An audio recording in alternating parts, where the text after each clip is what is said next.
Hello everyone, welcome back to the channel cooks of Mitali. আবারও চলে এসেছি আজকে একটা নতুন রেসিপি নিয়ে। রেসিপিটি হলো মাছের মাথা দিয়ে বাঁধাকপি। তো চলুন রেসিপিটি দেখে নেওয়া যাক। এই রেসিপিটি তৈরির জন্য আমি এখানে বাঁধাকপিটাকে সামান্য একটু ভাপিয়ে রেখেছি, আর এখানে দুটো বড় সাইজের আলু কেটে রেখেছি। রেসিপিটি তৈরির জন্য এখানে মশলাগুলো লাগছে: জিরে গুঁড়ো, ধনে গুঁড়ো, হলুদ, কাশ্মীরি লঙ্কার গুঁড়ো, স্বাদমতো চিনি, লবণ, আর ফোড়নের জন্য লাগছে গোটা গরম মশলা আর তেজপাতা, আর লাগছে গরম মশলা। আর আমি এখানে নিয়েছি একটা বড় সাইজের টমেটো কুচি, কিছুটা কাঁচা লঙ্কা আর আদা বাটা। এখানে মাছের মাথাগুলোকে আমি ভালো করে ধুয়ে লবণ আর হলুদ দিয়ে ম্যারিনেট করে রেখেছি। প্রথমে কড়াইয়ে পরিমাণ মতন তেল দিয়ে নিলাম।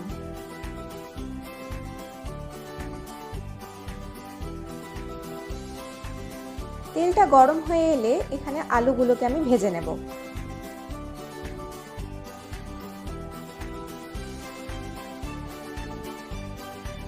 আলুটা সামান্য লাল করে ভেজে তুলে নিলাম। এরপর ওই তেলের মধ্যে মাছের মাথাগুলোকে ভেজে নেব।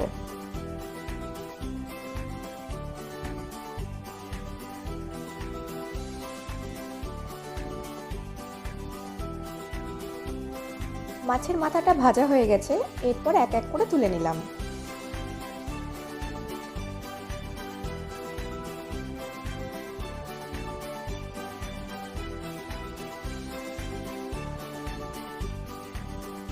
মাছের মাথাটা ভাজা হয়ে যাওয়ার পর ওই তেলের মধ্যে গোটা গরম মশলা ফোড়ন দিয়ে নিলাম। ফোড়নের পর টমেটো কুচিটাকে অ্যাড করে দিলাম।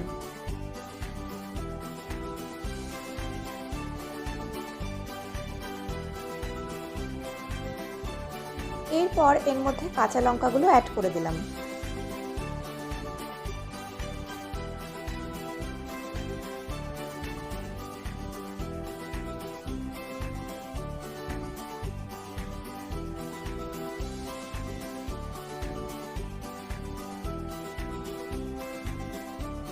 এরপর এতে সামান্য জল অ্যাড করে দিলাম। সামান্য জল অ্যাড করার পর এখানে মশলাগুলোকে দিয়ে দেব, যেমন জিরে গুঁড়ো, ধনে গুঁড়ো, হলুদ গুঁড়ো,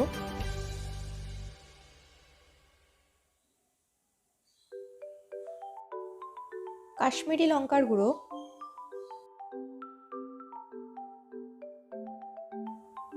পরিমাণ মতন লবণ আর আদা বাটা। এই সবগুলো দিয়ে একসঙ্গে ভালো করে কষিয়ে নিতে হবে।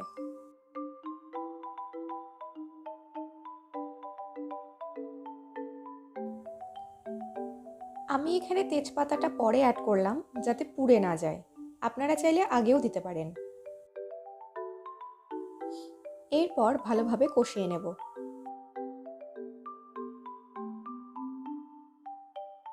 মশলাটা হালকা কষানোর পর এখানে ভেজে রাখা আলুগুলোকে অ্যাড করে দিলাম।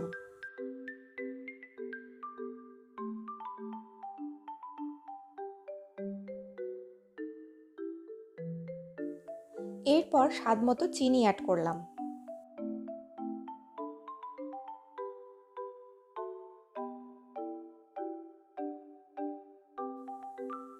এরপর এর মধ্যে ভাপিয়ে রাখা বাঁধাকপিটাকে দিয়ে দিলাম।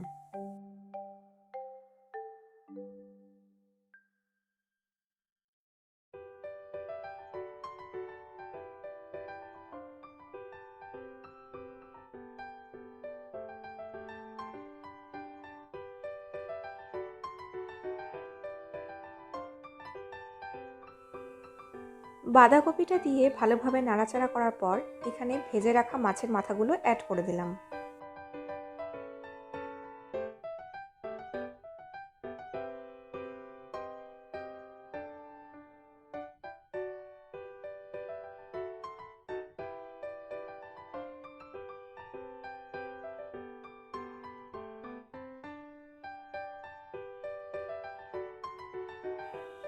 এরপর মাছের মাথাগুলোকে আমি একটু করে ভেঙে দেব।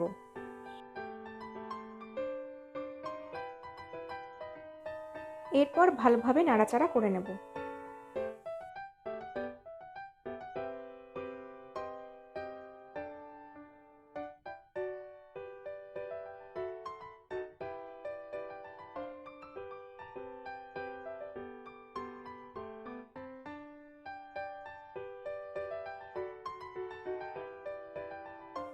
সব ভালোভাবে কষানো আর সেদ্ধ হয়ে যাওয়ার পর শেষে গরম মশলা অ্যাড করে দিলাম।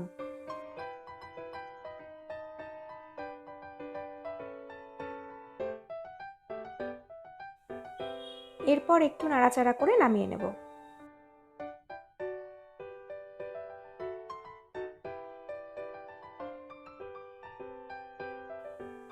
রেডি টু সার্ভ মাছের মাথা দিয়ে বাঁধাকপি।